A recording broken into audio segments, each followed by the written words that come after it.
9.28 Island hopping.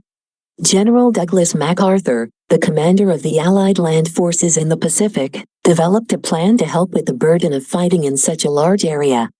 He wanted to island hop past Japanese strongholds. He would seize islands that were not well defended but were closer to Japan. MacArthur's first target soon presented itself. U.S. military leaders learned that the Japanese were building a huge air base on the island of Guadalcanal in the Solomon Islands. The Allies had to strike fast before the base was completed and became another Japanese stronghold. The Marines had little trouble seizing Guadalcanal's airfield, but taking the island proved more difficult. After 6 months of fighting on land and at sea, the Battle of Guadalcanal finally ended. After losing more than 24,000 of a force of 36,000 soldiers, the Japanese abandoned the island. With the Allied victory at Guadalcanal, the Japanese advances in the Pacific were stopped. For the rest of the war, the Japanese retreated before the counterattack of the Allied powers. The Allies adopted a strategy of island hopping.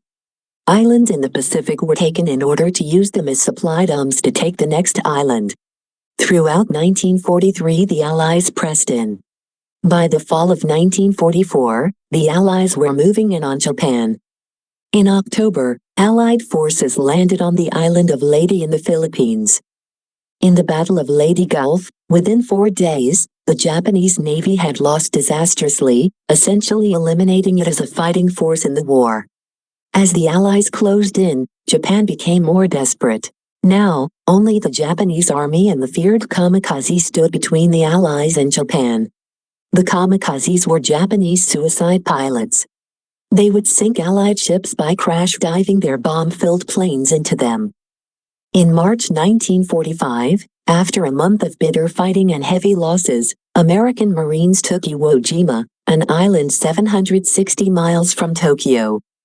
On April 1st, U.S. troops moved onto the island of Okinawa, only about 350 miles from southern Japan. The Japanese put up a desperate fight. Nevertheless, on June 21st, one of the bloodiest land battles of the war ended. The Japanese lost over 100,000 troops, and the Americans 12,000.